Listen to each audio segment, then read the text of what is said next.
Bueno, amigos, miren, vamos a analizar la situación de inseguridad que estamos viviendo en este país de una manera cruda y de una manera directa, porque hay que primero reconocer que estamos en peligro todos, ya no únicamente el escenario de balaceras, de crímenes brutales, etcétera, ya no únicamente se concentra en los barrios populares, cosa que obviamente lamento, sino que ha llegado a barrios de cierto nivel muy por encima, que son precisamente el estadio donde se están realizando desde tiroteos hasta ejecuciones, etcétera. Y se siente, producto de las investigaciones periodísticas, que hay un concubinato entre el crimen organizado, el narcotráfico, con algunas personas que están ejerciendo cargos públicos en la administración de este país. Entonces, ante ese escenario, y nosotros hemos invitado al exministro de Seguridad, José Raúl Mulino. Ministro Mulino, hay un desafío del crimen organizado y del narcotráfico a las autoridades panameñas. ¿Usted cómo interpreta ese reto o desafío, como le llamo, que le están haciendo a las autoridades nuestras? Buenos días otra vez. La verdad que ese planteamiento que acabas de hacer lo tenía anotado ahí entre las cosas que iba a comentar. Pareciera que hay un reto del narco local a las autoridades establecidas.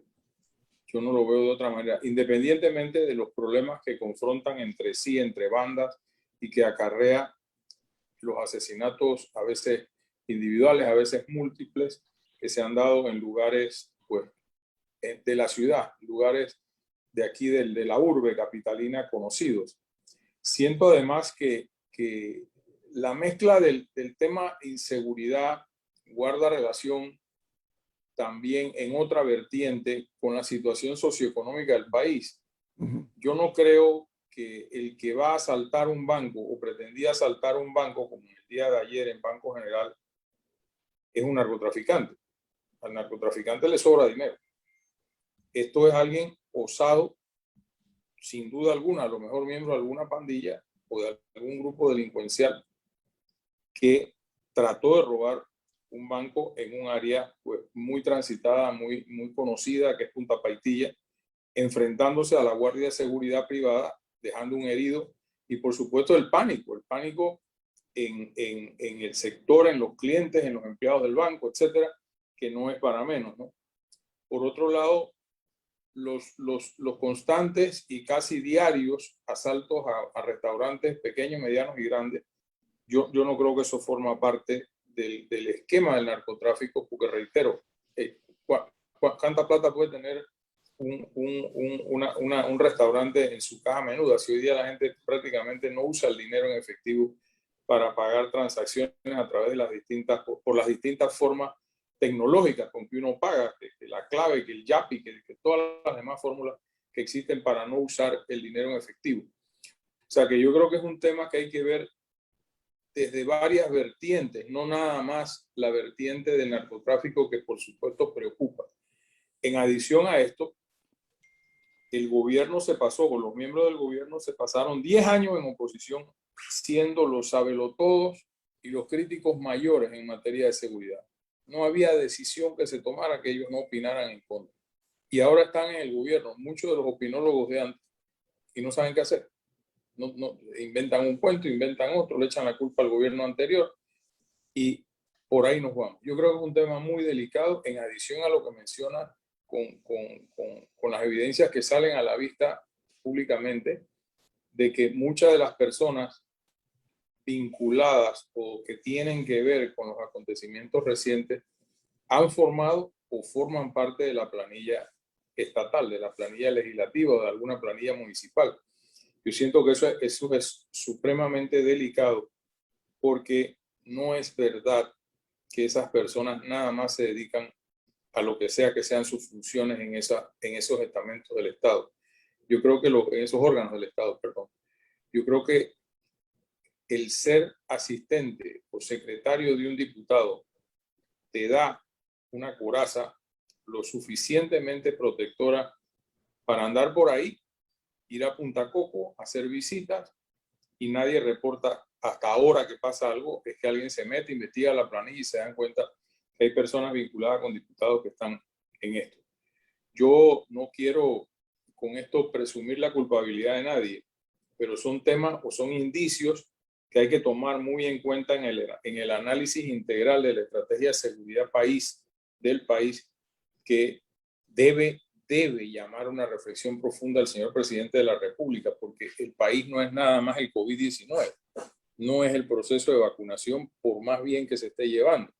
El país forman parte de la agenda del país el tema de la seguridad, el tema de la concertación de temas importantes, lo que sucedió ayer con el Tribunal Electoral en la Asamblea. O sea, tenemos una mesa servida de problemas y yo no encuentro que haya una estrategia para resolver ninguno o para afrontar ninguno de manera coherente con resultados visibles. Muy por el contrario, siento que se está deteriorando la seguridad en el país y con el pretexto de que todo es crimen organizado, que no lo es a mi juicio, pues eso es no como lo es. si ¿Por qué, fuera... por qué dice usted eso, ministro? Perdón, ¿por qué dice que no lo es? Cuénteme esa parte.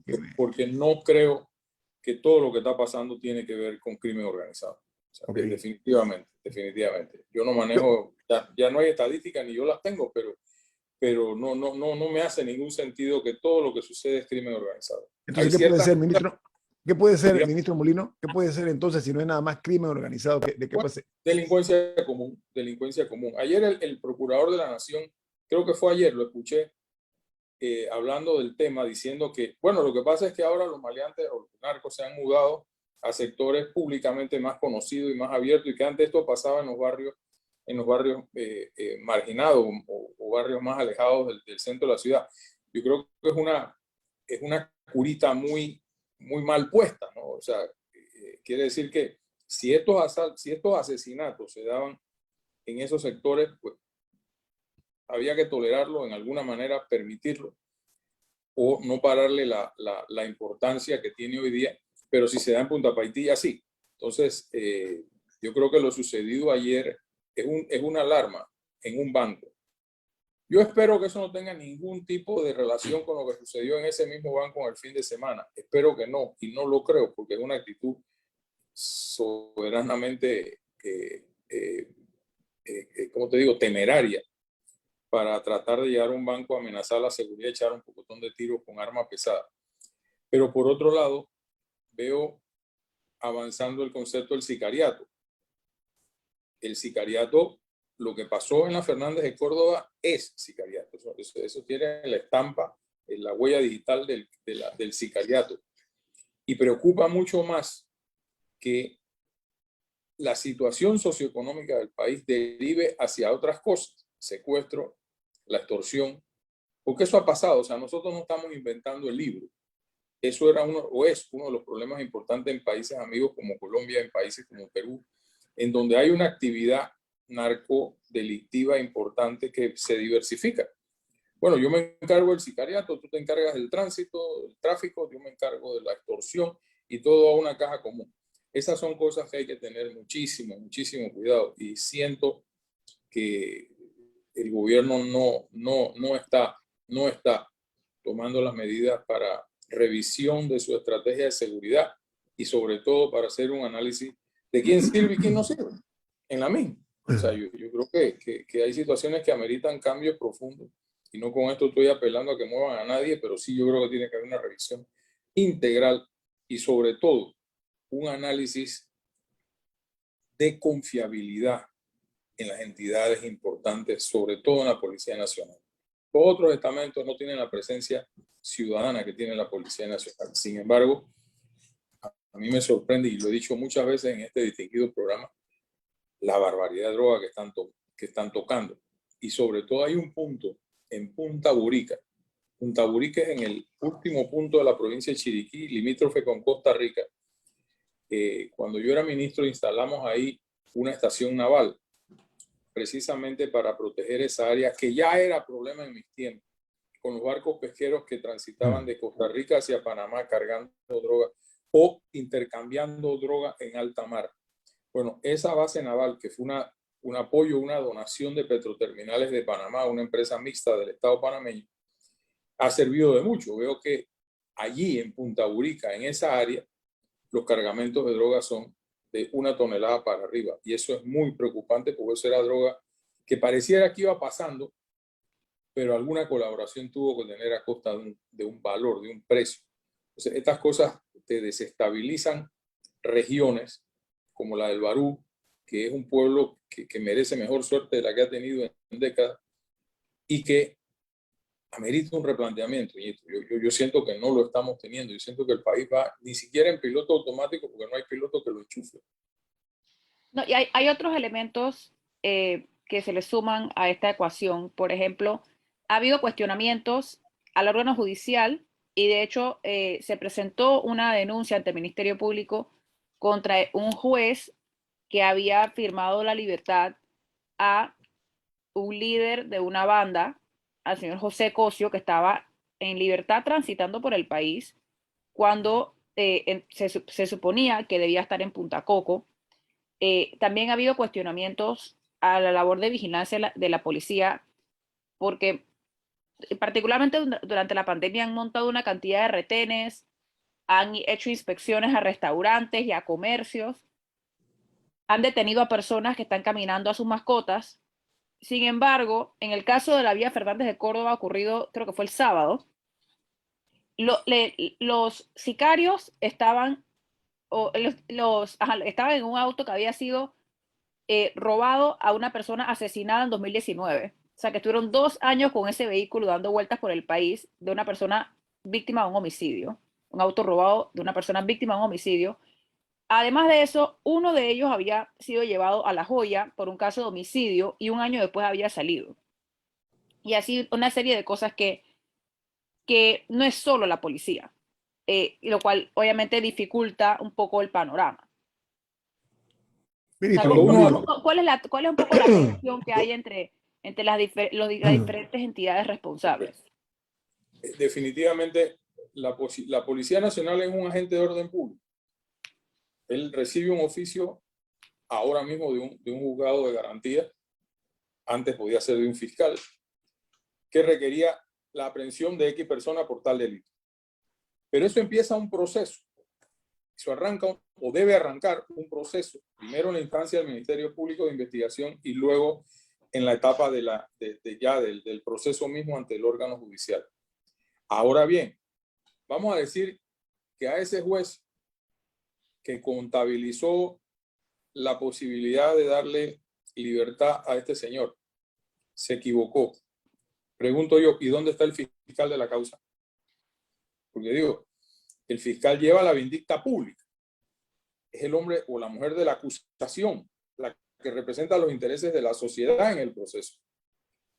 Y yo no conozco las interioridades del caso, pero pareciera que le concedieron esa libertad, sumaron, restaron y se fue para su casa. ¿Y en dónde está el fiscal? Yo siento que ahí hay una deficiencia también.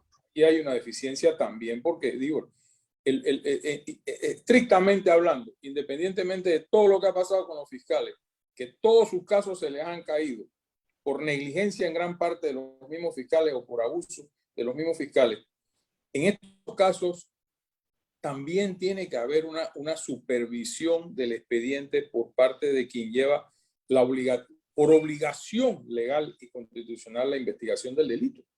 Entonces, si yo como fiscal tengo ese caso en mis manos y veo que van a soltar al individuo, conociendo al individuo, algo hago. Apelo, presento una queja, lo digo públicamente para que la presión ciudadana ejerza también su función, porque lo ejerce. Hoy día a lo mejor es más rápido que accionen por vía de la opinión pública, por la presión de la opinión pública, que dentro de los mismos trámites o expedientes. Entonces, sí, debe haber, por supuesto que la hay. Y hoy día la acción de los fiscales está más controlada por los jueces de garantías dentro del sistema penal acusatorio. Pero la verdad sea dicha, el juez no actúa solo. Tiene una contraparte investigativa que es el fiscal. Y el fiscal debió haber respondido de alguna manera para que esto no se diera. Ministro, tengo un corte comercial. Regresamos hablando del tema de la inseguridad en el país. Vamos a tocar también el tema de lo ocurrido ayer con las reformas electorales. Ministro José Raúl Mulino, viene más aquí en Info Análisis, un programa para la gente inteligente.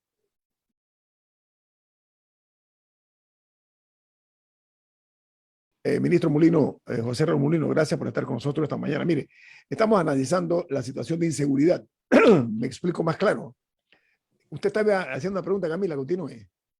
Sí, quería entender un poco el rol de Punta Coco, cómo surgió, qué se hacía antes de eso con los jefes con los cabecillas de pandillas, y cómo surgió el tema de Punta Coco y qué uso se le estaba dando. Muy buena la pregunta, porque no tiene mucha gente por qué conocerlo. Punta Coco era una isla, la última por allá en el archipiélago de las Perlas, bien retirada, que fue una base naval de los Estados Unidos durante la guerra. Tiene una pista de aviación pequeña, pero suficiente para los aviones que aterrizan allí. Y conjunto con el gobierno de los Estados Unidos, específicamente la Marina, nosotros construimos una estación aeronaval dentro de la estrategia de construir como 14 estaciones aeronavales en el Atlántico y en el Pacífico para el control de las rutas del narcotráfico. Esa estación la inauguré yo, si mi memoria no me falla, como en enero, febrero del 2014, con el general Kelly, que era el jefe del Comando Sur y después fue, creo que, jefe de gabinete del presidente Obama. Ahí no había cárcel. Ahí no existió nunca la estrategia de tener una cárcel, de ser una estación que podía albergar narcotraficantes si se sorprendían en el tránsito mientras eran trasladados a Panamá para sus debidos procesos, pero ahí no había cárcel ni de mínima ni de máxima seguridad. Eso fue un invento de Varela que yo nunca entendí, Dentro de mi gestión, yo habilité Coiba. Al 100% menos un muelle que empecé a hacer como el que hay en Punta Coco para permitir que las patrulleras pudieran entrar y anclar allí, que Varela dejó descuidado al 50%, perdiéndose una enorme cantidad de dinero del Estado. ¿Por qué Coiba? Porque Coiba también era un tránsito importante de narcotraficantes hacia allá, hacia el oeste del país. Y se habilitaron todas las celdas menos un pabellón, que era el pabellón histórico en Coiba, que tiene la placa de Belisario Porras, sistema penitenciario en 1917, que no se podía, pues estaba muy deteriorado por el salitre y la intemperie, y medio que se arregló un poco para salvar ese monumento histórico. Pero en esas celdas se habilitaron todas. Se hizo una estación aeronaval que yo construí, inauguré al 100% con cocina, arreglé la iglesia, remodelé el cementerio de Coiba, que ahí hay figuras políticas enterradas, como es el caso del dirigente Floyd Britton, en Coiba, con el ánimo de habilitar esa isla que estaba completamente en abandono y en el olvido, con el ánimo de que pudiera ser una cárcel transitoria, nunca como una cárcel permanente, por el tema de que hoy día esas cosas están más reguladas por convenios internacionales, en donde la distancia respecto de la cárcel o del territorio nacional es importante mantener, para no el aislamiento y las visitas de los abogados, parientes, etc. Yo nunca entendí Punta Coco como una cárcel estratégica, salvo por la distancia, y tener seis celdas, que creo que es lo que tienen ahí, pues lo cierto es que de ahí no se puede escapar nadie por la lejanía y por todos los peligros inherentes al mar. La pista de aviación pues la utilizarán para llevar y traer en los aviones que puedan aterrizar en pistas cortas, pero en los tiempos míos a todos esos delincuentes se tenían en una celda de máxima seguridad dentro de la Policía Nacional de Ancón. Ahí se metían y ahí permanecían. ¿Dónde, o sea, si se capturaba a la cabeza de una pandilla, qué se hacía con esta persona? Se mandaba a la Policía Nacional de Balboa. Y ahí hay una celda de máxima seguridad abajo, y ahí se ponían. Ahí convivieron convivió Cholo Chorrillo, convivió un chino que también era traficante, uno que era paralítico, que no me acuerdo cómo se llamaba, pero era uno de los traficantes de droga al menudeo más importante de la ciudad de Panamá. Ahí tuvimos como 5 o 6 de los más importantes capos de distribución de Ahora, droga. pero es conveniente tener a estas personas con tal cercanía a la policía. No, en aquel momento no había ninguna cárcel de máxima seguridad. Yo construí la Gran Joya, que sí tiene pabellones de alta seguridad. Pero bueno, en la Gran Joya dirán que viene el problema de la corrupción de los custodios, de la fuga que se han dado. En la Gran Joya, salvo corrupción de por medio, no se puede escapar ningún preso. Y es una cárcel hecha con reglas y reglamentos de los Estados Unidos, porque mi interés era poder licitar esa cárcel para una administración privada y quitarle al Estado el compromiso y el costo que eso tiene al año. Y se hizo una inversión ahí de 160 millones de dólares más o menos y construimos la nueva Joya. Ahí está, con ¿cómo se llama? Con celdas de mínima, de media y de máxima seguridad, en donde créeme lo que pueden estar dignamente bien custodiados. Ministro, Ahora, yo quiero retomar, permiso Camila, yo quiero retomar el tema, permiso, porque aquí, para efecto de ahí una generación que desconoce algunas cosas y creo que es nuestra responsabilidad traerlo a colación. Durante muchos años, la isla penal de Coiba fue el refugio, por no decir la manera como se castigaba a ciertos delincuentes, se le enviaba a la isla penal de Coiba durante muchos años. El concepto de las islas no es nada nuevo en Panamá. Sí. Pero, por ejemplo, se utiliza en otros países. Voy a poner un ejemplo y nada más. El Perú, el más sanguinario de todos los líderes guerrilleros, se llama Abimael Guzmán. El gobierno peruano, con Alberto Fujimori, lo mandó a una isla en el Callao, en la cual ha permanecido detenido durante muchísimos años. Abimael Guzmán, que era el de Sendero Luminoso, para efectos nada más de puntualizar. En Panamá entiendo que el concepto de Isla Coco o de Punta Coco, usted ha expuesto muy claramente, porque era desconocimiento de la mayor parte de nosotros, cómo fue que se dio esa construcción de esa isla, con lo que usted está diciendo, un buen muelle, la celda de seguridad, etcétera. Pero lo que yo me pregunto, ministro Molino, es cómo puede un delincuente de alta peligrosidad, ¿sí?, salir de allí, de esa isla, que usted acaba de decir, ese mar embravecido, etcétera, que es muy difícil, está una hora después de la isla, ¿dónde está? Después de Piña. De Piña, ¿no? Es como una hora antes de llegar a Punta Piña. Imagínense, entonces, ¿cómo puede entenderse eso, ministro? Esa salida de ese personaje que está en Punta Coco. ¿Cómo es posible?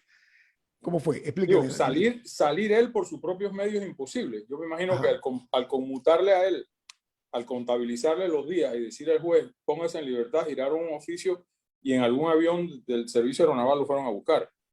Okay. O aprovechar lo que se hace de que hay transportes que van y llevan y traen a los relevos de las unidades de la policía, en este caso Senan, que están allá. Y bueno, ahí se trajeron al señor me imagino yo. Yo estoy especulando, pero ahí no hay cómo salir de ahí. Esa es la pregunta. Ahora, nada para entender cómo se da el proceso de captura de uno de estos individuos. Lo pregunto, de alta peligrosidad. Lo pregunto porque en general la policía sabe dónde operan las pandillas. Sí. En teoría la inteligencia policial debe saber dónde residen. ¿Cómo funciona el tema de la captura de uno? O sea, ¿cómo se decide eso? ¿Tiene que ocurrir algo para que lo puedan hacer? ¿Cuál es la cadena de mando? Creo que es algo que no es de mucho conocimiento público, pero creo que es interesante para la audiencia conocerlo. ¿Y cuáles son los principales obstáculos? Ministro, en 2 minutos, porque tengo un corte. Adelante. Todo hay que hacerlo judicializado.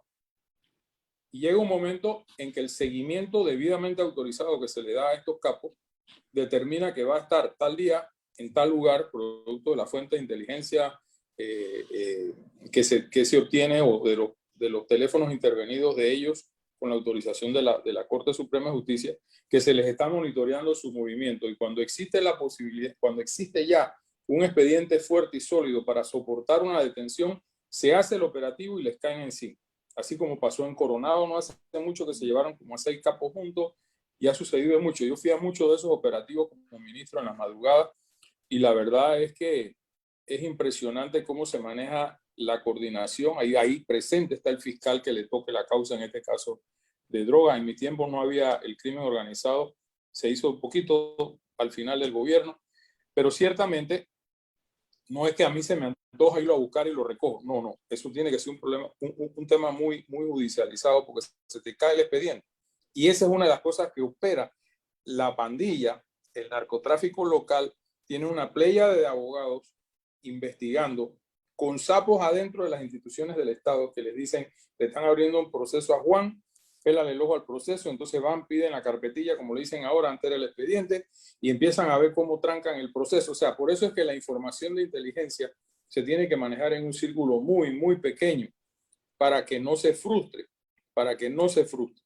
La ley de crimen organizado permite mucha acción de esta naturaleza para poder preservar lo que se va a hacer. Si no, esa gente tiene todos los recursos del mundo para penetrar, infiltrar, sapear y tener todas las herramientas para que nunca los agarren en definitiva. Ministro, su opinión es tan certera que en México, que dice que es un estado fallido, el narcotráfico contrata a exmiembros del ejército y de la policía, los mejor preparados, tienen abogados importantes, tienen contables, sistemas contables con contadores muy prestigiosos. Así que estamos muy claros acerca de los alcances que tiene ese pulpo o esa cabeza que realmente tiene tantos tentáculos, ¿no? Vamos al corte comercial, ministro. Le quito unos minutos más al regreso porque quiero que tenga la amabilidad de hablar. Vamos a hablar del tema de las reformas electorales y lo que está ocurriendo lamentablemente en ese terreno. Vamos al corte comercial. Esto es Info Análisis, un programa para la gente inteligente.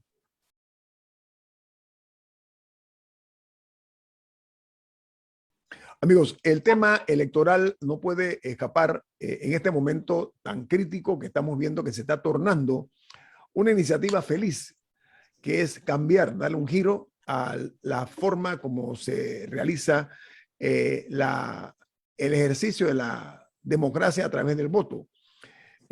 Por eso, en la Comisión de Gobierno de la Asamblea Nacional se aprobó 3 bloques de los paquetes de reformas electorales, pero cuando se llegó al punto de los topes de campaña, de los gastos en tope de campaña, hasta llegó, que dicho sea de paso, ayer dije que era obscena la cantidad de millones de dólares que se está, obscena, vulgar, ok, la cantidad de millones de dólares, no únicamente que se han gastado hasta ahora, sino que pretendían algunos diputados, incluso se habló en la comisión de bajarlo a 7.5 millones de dólares de los 10 que tiene ahora mismo para efectos de las candidaturas presidenciales.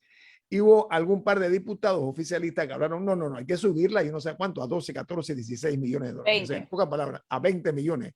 Todavía provoca más rechazo y yo diría que hasta algún tipo de angustia ver lo poco conscientes que son y consecuentes con la realidad que vive el país ahora mismo. Pero, ministro Molino, otro hecho se dio ayer porque ante la actitud asumida por parte de algunos miembros de la clase política que han desatendido el trabajo de consenso que se realizó para llegar a cambios estructurales importantes, esto llevó a que los magistrados del Tribunal Electoral decidieran retirarse del debate de las reformas electorales. Eso lo hicieron después de ello lo hizo el Foro Ciudadano por las reformas, que dice que no va a avalar tampoco lo sé de ahí. Entonces estamos en una encrucijada, ministro Molino, que da la impresión de que estas personas, panameños todos distinguidos, trabajaron durante un tiempo de manera gratuita, pero ahora ven frustradas sus aspiraciones de que haya cambios en el sistema electoral panameño. ¿Cuál es su opinión de la perspectiva suya, abogado Molino?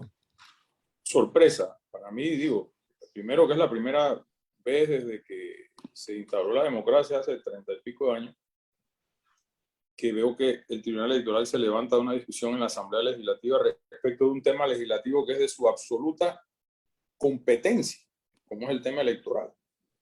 Creo que fue un error. Puede ser aplaudido afuera, en las gradas, en las graderías, puede que aplaudan a los magistrados y son héroes de la nación. Pero ciertamente ahí debieron quedarse y defender lo bueno que ellos creen que esa reforma introduce a la legislación electoral panameña. Claro está, hay cosas que chocan, pero hay otras realidades. Ellos tienen que entender de que es impensable que un proyecto de ley, por más consenso que tenga afuera, va a pasar por la Asamblea Legislativa sin cambio alguno. Eso se ha dado en Panamá, creo que con el título del canal, más nada. Y luego de tirar varias llantas ahí en el esfuerzo de poner de acuerdo a todo el país. Pero ciertamente lo que mencionas en cuanto a los topes de campaña. Yo te digo una cosa, 7.5 millones de dólares por una campaña presidencial es mucha plata. Yo no sé si es que la gente aquí le ha perdido el respeto al dinero, pero digo, para mí por lo menos, yo corrí en una campaña electoral, yo sé lo que cuesta una campaña, sé lo que vale pedir votos, yo sé lo que vale toda la logística de una campaña electoral.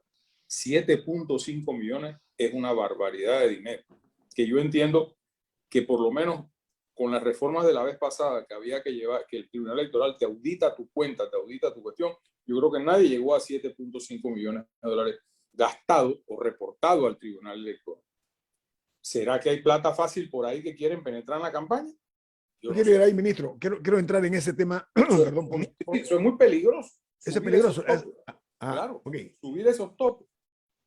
Pero, ministro, oiga, yo te digo algo. Un diputado con $300,000, hombre, salvo que quiera hacer una campaña de derroche y regalar refrigeradoras, televisores, plasma, equipo de sonido, etcétera, pues a lo mejor $300,000 no alcanza, dependiendo del circuito electoral también. No es lo mismo una campaña electoral en San Miguelito que una campaña electoral en Chitré, por ejemplo, por decirte dos puntos geográficos de diferente contextura electoral. Pero por otro lado, creo que el Tribunal Electoral no debió dejar ese espacio, esa silla vacía, porque lo que va a ocasionar es vamos a decir, una nulidad de hecho de lo que ahí produzca, y espero que el señor presidente de la República, que debe firmar esa ley, la vete por inconveniente, por decir lo mínimo, porque no conozco el proyecto.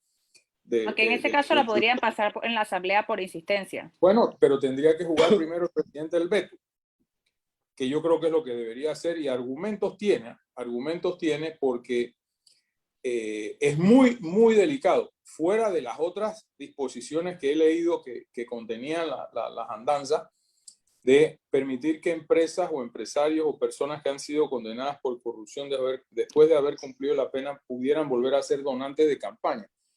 Si aquí no hemos entendido lo que ha pasado y el costo como nación que ha tenido todo lo que vivimos aquí en tema de corrupción patrocinada por empresas, etcétera, pues no hemos aprendido nada y no hemos olvidado nada, como decía Tailerán. Ministro, aquí a mí me gusta mucho hablar sin adornos, hablar en forma directa y cruda, porque esa es a mí también mi responsabilidad. Y usted, reconozco que usted es una persona también que habla sin arrugas, usted habla directo. Hasta ahora, la democracia de Panamá se ha visto un poco contaminada porque la habilidad en cuanto a los recolectores de fondos para las campañas, allí gira casi que todo. No es la habilidad del político en saberle hablar al futuro votante, en convencer con ideas, sino que todo se ha ido lamentablemente, ministro Mulino, manejando en base al dinero. Entonces, el que más dinero logra concentrar a favor es el que logra la victoria, el triunfo. Eso desdibuja, a mi juicio, el concepto de la democracia. La democracia es mucho más que votar, ministro Mulino. ¿Cuál es su opinión al respecto? La política cuesta dinero, en el buen sentido, y cuesta más dinero en el mal sentido. Nadie puede pretender una campaña política sin plata para poder pagar lo que cuesta. Pero día a día, el proselitismo personal del candidato hacia la comunidad es mucho menor, porque es muy difícil cubrir todo el país, todas las áreas, todos los sectores, porque no te da el tiempo, y en realidad en 2 meses de campaña uno tiene que priorizar a dónde va como candidato. Pero es bien importante destacar que esa política puerta a puerta se mantiene, pero también se mantiene la otra, que es la que manejan los activistas del voto, los que te consiguen los votos a cambio de un dinero.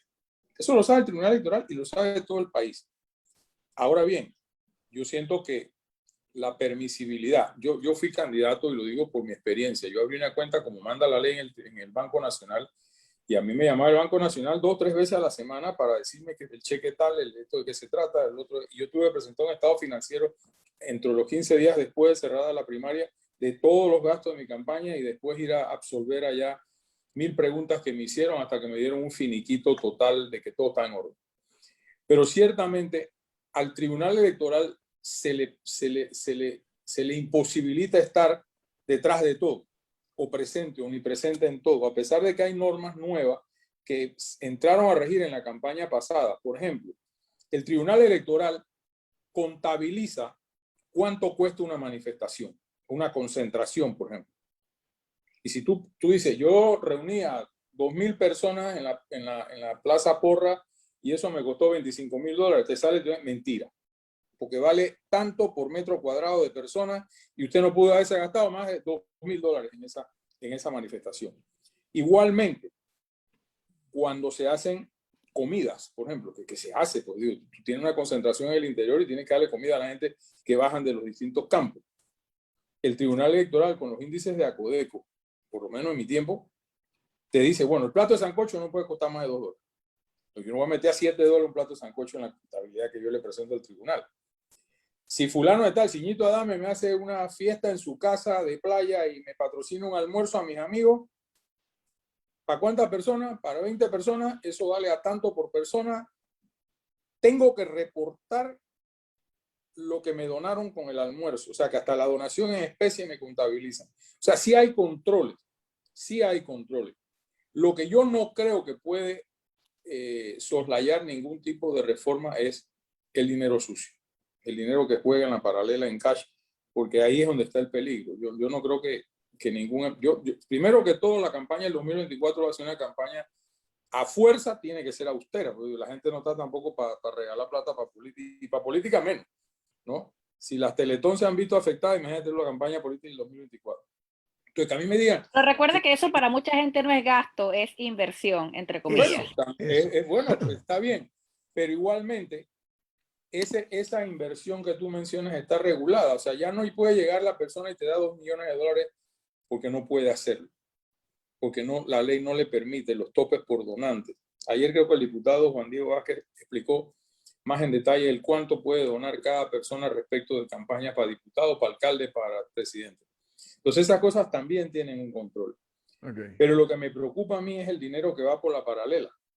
El dinero que no se... El dinero en los cartuchos. ¿Y ese dinero quién lo provee? ¿Quién provee el dinero sucio? El que está en negocios turbios. Sí. Y ese es el peligroso. Ese es el peligroso que, oye, ustedes vieron, yo sí lo vi porque yo sigo la política de Colombia, la presentación que hizo el expresidente Pastrana ante la Comisión de Paz de Bogotá la semana pasada. Impresionante, la recomiendo. Ahí sacó 2 cartas. Una de Gilberto Rodríguez Orejuela y la otra era de otro de estos otro capo, sí, ¿no? Donde le dieron plata a Samper. Así es. Y yo estuve presente como jefe de misión en el cambio de gobierno de César Gaviria a Ernesto Samper, cuando 2 días después de la comisión, Pastrana soltó los narcovideos, los narcocassettes, porque eran cassettes en ese tiempo. Y bueno, ahí arranca la triste historia de Colombia del proceso 8000, donde todos sabemos en qué terminó y cómo terminó y todas las consecuencias negativas para la institucionalidad política de Colombia, que es un país que tiene años luz más institucionalidad política que nosotros. Y cultura política. Digo, esa es la plata que daña. Esa es la plata que daña. Y cuando tú lees, por ejemplo, en Colombia, que hay que usarlo de referencia porque ya han vivido y han sufrido estas cosas. Cuando tú lees el libro de Santiago Medina, La verdad sobre las mentiras, él era el tesorero de Samper y echa todo el cuento. Cómo con los carteles de Medellín y del otro planearon las donaciones, etcétera, etcétera. ¿Eran otros tiempos? Sí, verdad. La plata y los controles no habían como pueden haber ahora. Que los bancos, etcétera. Pero digo, el dinero sucio, lo único que puede esperar en una campaña es resultado sucio. Y candidato lamentablemente el tiempo nos está asfixiando. Muchas gracias por su participación aquí, abogado José Molino. Ha sido muy amable. Un placer analizar con ustedes. No se cambien de estación. Viene Álvaro Alvarado y su programa Sin Rodeos. Han sido ustedes muy amables. Nos vamos. No, y este programa fue presentado por Café Lavazza, un café para gente inteligente y con buen gusto. Nos vamos y nos vemos. Hasta mañana. Hasta mañana.